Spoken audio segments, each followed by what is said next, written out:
Uh, Let us discuss distance and displacement.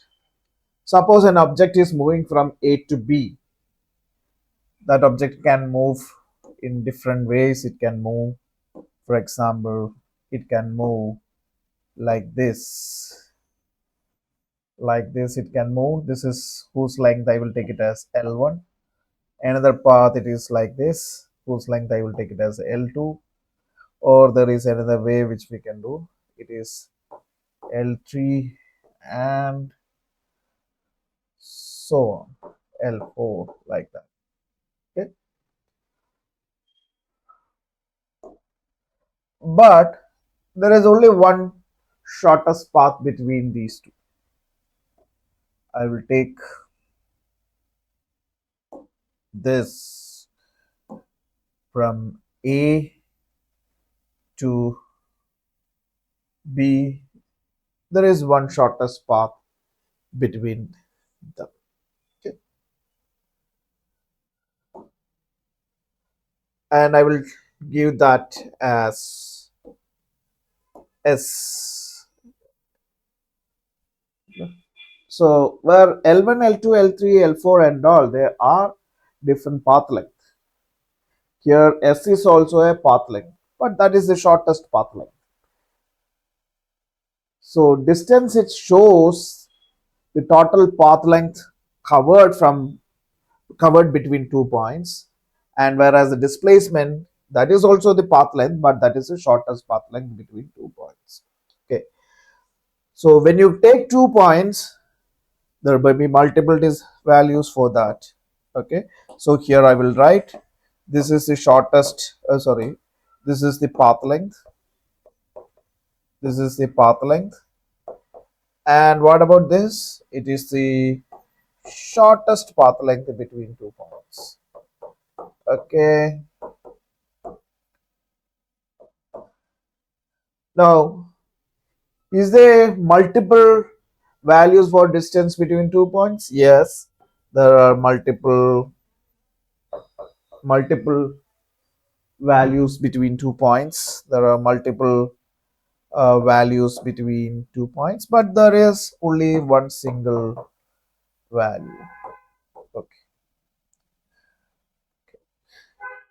Now clearly we can see that path length is greater than the uh, shortest path length. So I can say distance is greater than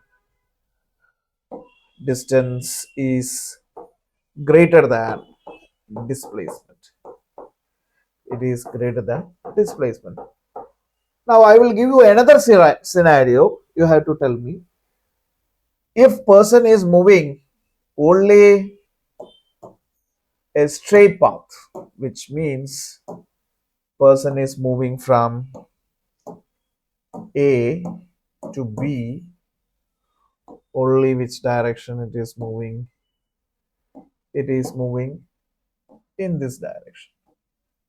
Okay, so I can say here both the distance and the displacement, both of them are same.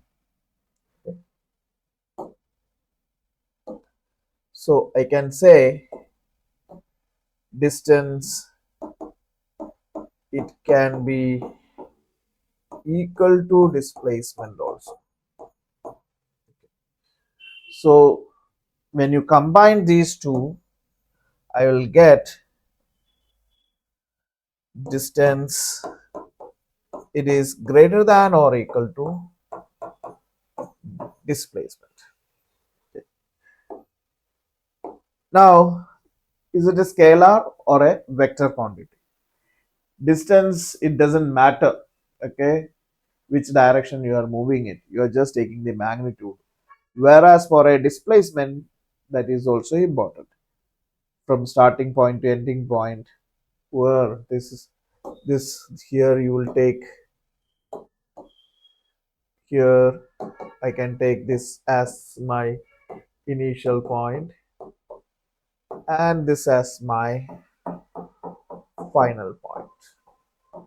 Okay, so there the direction is important, so I will take, in this case,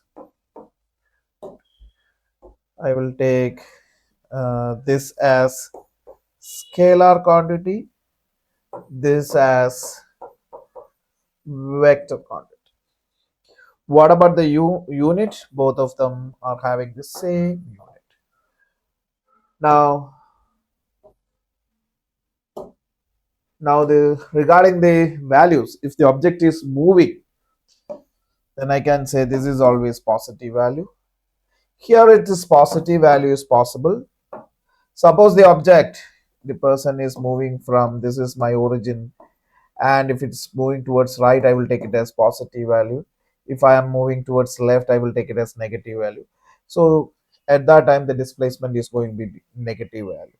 Suppose the person is going from here and then going here and coming back to the same position, which means your starting point, ending point, or initial point or final point, both of them are same. I will take this as 0. So these are the some of the points and all. So I will summarize this once again. So distance, it is the path length. And what about the displacement? That is also path length, but it is the shortest path length between 2 points. Another multiple values is possible, which means for distance, and for as displacement only single value is possible. Distance is can be greater than or equal to displacement, or it is if it's a displacement, it is equal when it is moving in a straight path. And distance is a scalar quantity, whereas the displacement is a vector quantity. Both of them are having the same unit. One is meter, another one is also meter. Regarding the magnet signs, if its object is moving, then I can say distance is positive, and displacement, it can be positive, it can be negative, or it can be 0.